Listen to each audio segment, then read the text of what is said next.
గత నెల 13వ తేదీన Visakha Gajuwaka police station limits Sheela Nagar Venkateswara colony Lakshmi apartment పెళ్లి ఇంట్లో జరిగిన భారీ దొంగతనం కేసునైతే విశాఖ పోలీసులు చాకచక్యంగా ఛేదించారు. అయితే ఈ కేసులో ఇప్పటికి 100 తులాల బంగారం పోయింది. అలాగే 13.5 లక్షల నగదు కూడా చోరీకి గురైందంటూ బాధితులు ఇచ్చినటువంటి కంప్లైంట్ను బేస్ చేసుకొని కేసు ట్రేస్ చేసినటువంటి పోలీసులు ఈ కేసుకి సంబంధించి తెలంగాణలో మరొక మర్డర్ కేసుకి సంబంధించి కూడా ఈ ముగ్గురు నిందితుల ప్రమేయం ఉందని కూడా గుర్తించారు.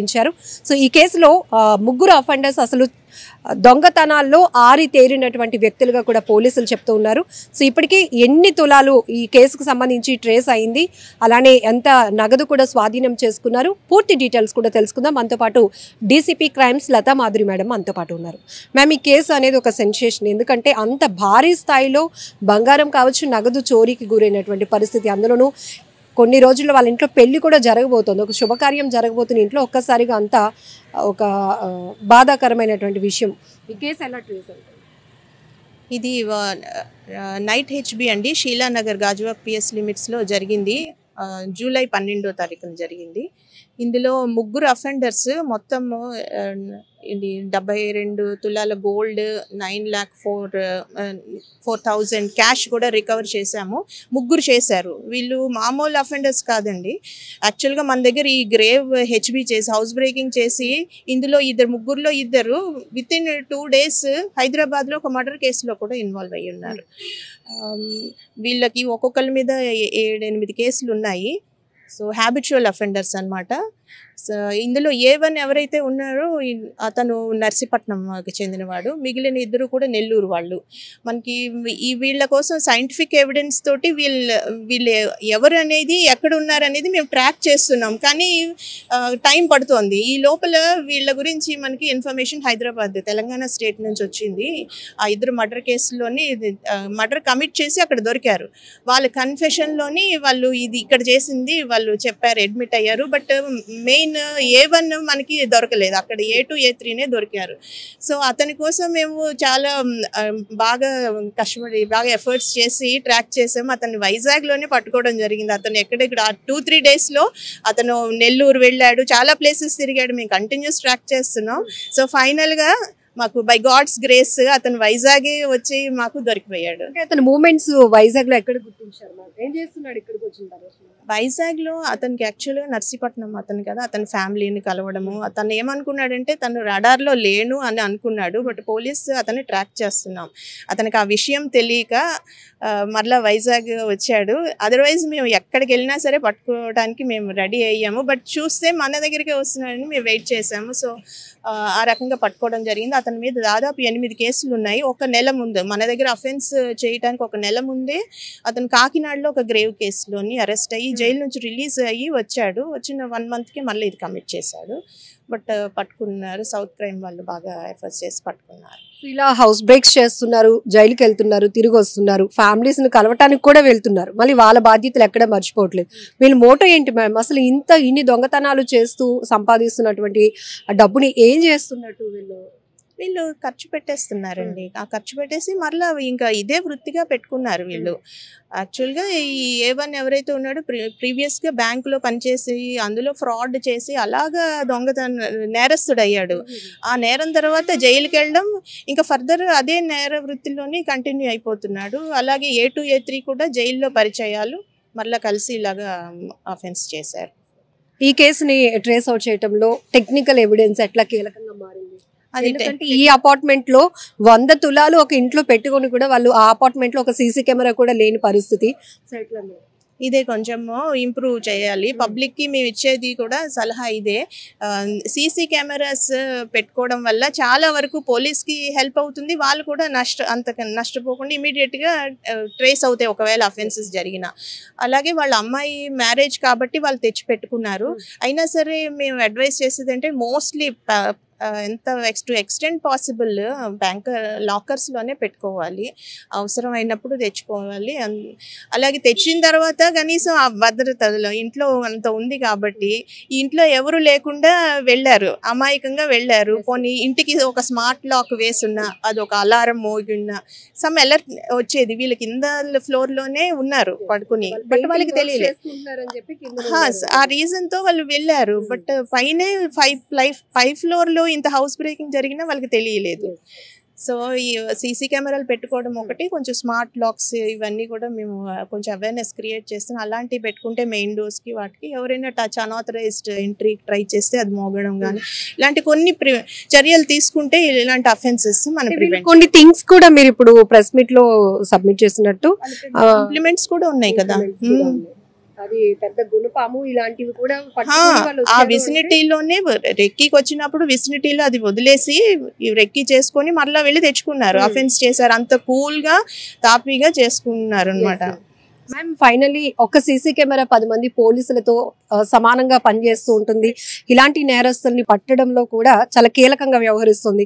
ఎప్పటికప్పుడు మీరు చెప్తూనే ఉంటారు, మేము టెలికాస్ట్ చేస్తూనే ఉంటాం, బట్ బాధితులు అయిన తర్వాత ఆ పెయిన్ వాళ్ళకి తెలుస్తుంది. మళ్ళీ ఒక్కసారి ఏం చెప్తారు పబ్లిక్ కి, వైజాగ్ సిటీ పబ్లిక్ కి ఇన్ పర్టికులర్ విజ్ఞప్తి ఏంటంటే, మోర్ నెంబర్ ప్రతి ఇంటి దగ్గర, ప్రతి వ్యాపార ఎస్టాబ్లిష్మెంట్ దగ్గర more number of CC cameras, వాటికి కనీసం ఒక నెలకి సరిపడా స్టోరేజ్ కెపాసిటీ ఉండేలాగా కూడా చూసుకోవాలి. దీనివల్ల చాలా నేరాలని అరికట్టవచ్చు. సో మొత్తానికి Gajuwaka police station limit Sheela Nagar లో జరిగినటువంటి గ్రేవ్ దొంగతనం కేసును అయితే పోలీసులు ఛేదించారు. ఇందులో టెక్నికల్ ఎవిడెన్స్, సీసీ కెమెరాల ప్రాధాన్యత ఎప్పటికప్పుడు చాలా కీలకంగా ఉంటుందని పోలీసులు ఎప్పటికప్పుడు మీడియా ద్వారా చెప్తూనే ఉన్నారు. అయినా కూడా కొంతమంది నెగ్లిజెన్సీ, బట్ ఇట్లా ఇంట్లో మనం కష్టపడి సంపాదించినటువంటి డబ్బుతో కొనుక్కున్న ఒక చిన్న వస్తువు పోయినా ఆ పెయిన్ ఎలా ఉంటుందో మనకు తెలుసు. కాబట్టి ముందస్తు జాగ్రత్తగా మనం సీసీ కెమెరాలు పెట్టుకోవాల్సిన ఆవశ్యకత గురించి కూడా విశాఖ పోలీసులు ప్రజలకు విజ్ఞప్తి చేస్తున్నారు. 2వ తారీఖున గాజువాక పిఎస్ లిమిట్స్లో షీలానగర్ ఉంది. షీలానగర్లో వెంకటేశ్వర కాలనీలో వెంకటేశ్వర అపార్ట్మెంట్స్, వెంకటేశ్వర కాలనీ అపార్ట్మెంట్స్లో ఒక గ్రేవ్ హెచ్బి ఒకటి జరిగింది, నైట్ హెచ్బి ఒకటి జరిగింది. ఇన్మేట్స్ యాక్చువల్గా అక్కడే ఇంకో ఫ్లోర్లోని నైట్ వేరే ఫ్లోర్లోని పడుకోవడానికి వెళ్ళినప్పుడు, ఇల్లు ఖాళీగా ఉన్నప్పుడు ఈ నైట్ హెచ్బి చేయడం జరిగింది. సో అందులో దాదాపు 100 తులాస్ గోల్డ్, 13.5 lakh క్యాష్ పోయిందని మనకు కంప్లైంట్ వచ్చింది. దాన్ని రిజిస్టర్ చేసి ఇమ్మీడియట్గా clues team, south crime team మొత్తం కూడా అక్కడ విజిట్ చేయడం జరిగింది. సీనియర్ ఆఫీసర్స్ అందరూ విజిట్ చేశారు. దీంట్లో 3 అఫెండర్స్ చేసినట్టు మనం గుర్తించాము, డిటెక్ట్ చేసాము. ఆ 3ని కూడా ఇప్పుడు ఈరోజు అరెస్ట్ చేయడం జరిగింది. వాళ్ళని రిమాండ్ కూడా పంపించాము. ఇందులో out of 100 tolas 72 tolas gold and 9.4 lakh cash recover చేయడం జరిగింది. ఆ 3 అఫెండర్స్ డీటెయిల్స్, వీళ్ళు అలవాటు పడిన అఫెండర్స్, హ్యాబిచువల్ అఫెండర్స్. ఇది ఫస్ట్ కేసెస్ అయితే కాదు. A1 చిట్కల్ Nageswararao, A2 Arjun Gyan Prakash, A3 Rambabu. వీళ్ళకి ప్రీవియస్గా కూడా చాలా కేసెస్ ఉన్నాయి. A1 నాగేశ్వర ఎవరైతే ఉన్నారో ఈయన మీద దాదాపు 8 కేసులు ఉన్నాయి వేరియస్ డిస్ట్రిక్ట్స్లో, కాకినాడ అండ్ అనకాపల్లి ఆల్సో. అలాగే A2 కూడా చాలా కేసెస్ ఉన్నాయి. వీళ్ళని 3ని కూడా అరెస్ట్ చేయడం జరిగింది. టోటల్ ప్రాపర్టీ ఇప్పుడు మీకు చూపెడుతున్నాం, ఇదంతా కూడా రికవర్ చేశాము. సో ఇందులో సౌత్ క్రైమ్ డివిజన్ టీం మొత్తం చాలా బాగా పనిచేశారు. మేము ఈ సందర్భంగా పబ్లిక్కి అడ్వైజ్ ఏమిటంటే, ప్రాపర్గా ఇంట్లో లేనప్పుడు సరిగా వాటిని సరైన లాక్స్ అవి యూజ్ చేయడం, స్మార్ట్ లాక్స్ అవి యూజ్ చేయడం, ముఖ్యంగా సీసీ కెమెరాస్ పెట్టించుకోవడం. ప్రతి ఇంటికి కూడా కాలనీస్లోని ఇళ్ళ దగ్గర సీసీ కెమెరాస్ పెట్టించుకొని వాటికి ప్రాపర్ స్టోరేజ్ ఉండేలాగా చూసుకోవాలి. ఎప్పుడైనా పోలీస్కి ఇంటిమేట్ చేయాలి. ఒకవేళ లాంగ్ టైం యాబ్సెన్స్, బయటకు ఇంట్లో ఎవరు లేకుండా బయటకు వెళ్ళినప్పుడు మాకు ఇంటిమేట్ చేయడం. LHMS యాప్ అని పోలీసు మాది యాప్ కూడా ఉంది. మాకు ఇన్ఫర్మేషన్ ఇస్తే మేము ఆ యాప్ కూడా ఇన్స్టాలేషన్ చేస్తాము. సో ఇటువంటి జాగ్రత్తలు తీసుకుంటే ఇలాంటి దొంగతనాలని అరికట్టవచ్చు. Thank you. గతంలో కలిసే చేశారా దొంగతనాలు, కాకపోతే ఏంటి మేడం వీళ్ళు కనెక్టివిటీ ఏంటి మేడం? అంటే వీళ్ళు జైల్లో కూడా పరిచయం ఉందండి. వీళ్ళు పాత కేసెస్లోనే ఇన్వాల్వ్ అయ్యి ఉన్నారు. వాళ్ళకి జైల్లో కూడా ఇన్మేట్స్గా ఉన్నప్పుడు పరిచయాలు ఉన్నాయి. కొన్ని కేసెస్ కలిసి చేశారు. ఇప్పుడు ఈ మన దగ్గర అఫెన్స్ చేసిన తర్వాత మళ్ళీ వీళ్ళు హైదరాబాద్ వెళ్ళి ఒక 2-3 డేస్ గ్యాప్లో అక్కడ ఒక మర్డర్ కేసులో కూడా A2, A3 ఇద్దరు ఇన్వాల్వ్ అయ్యి ఉన్నారు. మలక్పేట్ పిఎస్లో మర్డర్ కేసు కూడా రిజిస్టర్ అయ్యి ఉంది వాళ్ళకి. మేడం, ఈ 100 తులాల బంగారంకి 72 తులాల బంగారం మిగతా బంగారం ఏం చేశారు మనకి? ఏమైనా ఎక్కడైనా తాకట్టు పట్టుకుని ఏం జరిగింది? అంటే కొంత మనం ముత్తూట్ నుంచి రికవరీ చేసామండి. కొంత మరి హైదరాబాద్లో ఫస్ట్ మలక్పేట పోలీసు పట్టుకొని మ్యాక్సిమం కొంత రికవరీ చేశారు. మిగిలింది మనం వీళ్ళ పొజిషన్లో రికవరీ చేసాము.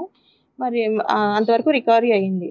248 మద్దిలపాలెం ముత్తూట్లో 248 గ్రామ్స్ పెట్టున్నాడు. A1 నాగేశ్వరరావు అని చెప్పాను కదా, తను అందులో పెట్టాడండి.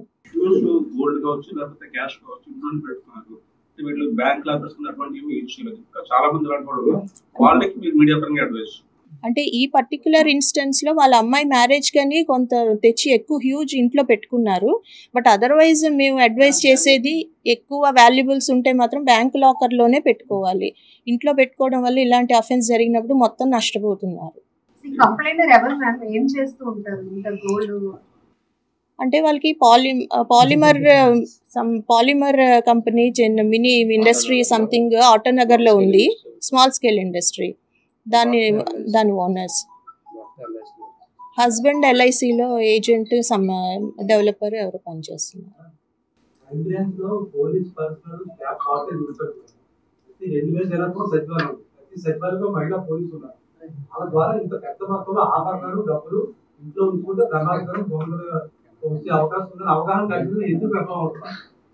లేదండి, వాళ్ళని కూడా ఇన్వాల్వ్ చేస్తున్నాం. ఇప్పుడు మాకు క్రైమ్ డిటెక్షన్లో వాళ్ళు కూడా చాలా పార్టిసిపేట్ చేస్తున్నారు. మాకు చాలా వైటల్ ఇన్పుట్స్ ఇస్తున్నారు. చాలా క్లూస్ వాళ్ళు ఇచ్చినవి కూడా ఉన్నాయి.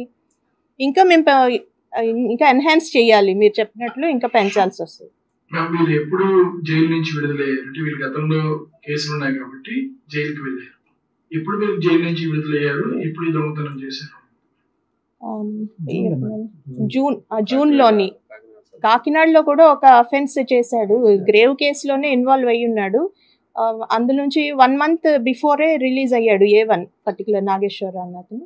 మళ్ళీ ఈ అఫెన్స్ చేయడం జరిగింది. 1 month గ్యాప్ తోటి ప్లాన్ చేశారు. ఈ పర్టికులర్ అపార్ట్మెంట్ కి ఎలాంటి సీసీ కెమెరాస్ కూడా లేవు. సో దట్ అంటే వీళ్ళు ఎలా వచ్చారు, ఏ టైంలో వచ్చారు, ఏంటి కొంచెం డీటెయిల్స్. ఇది నైట్ టైం వీళ్ళు వచ్చారు. ముందుగానే కొంచెం రెక్కీ చేసుకున్నారు కూడా. మనకి వీళ్ళ ఇంటి దగ్గర లేదు కానీ ఆ విసినిటీలో ఆ స్ట్రీట్స్లోనైతే ఉన్నాయి సీసీ కెమెరాస్ ఉన్నాయి. ఆల్మోస్ట్ 10:30 ఆ టైంలోని ఒకసారి రెక్కీ కూడా చేసుకున్నారు. ఒక 2-wheeler యూజ్ చేశారు వీళ్ళు రావడానికి కూడా. ఈ ఇంప్లిమెంట్స్ అన్నీ కూడా ఒక దగ్గర దాచుకుని వచ్చారు. వాళ్ళు అఫెన్స్ అప్పుడు తెచ్చుకున్నారు. So again they discarded at that place.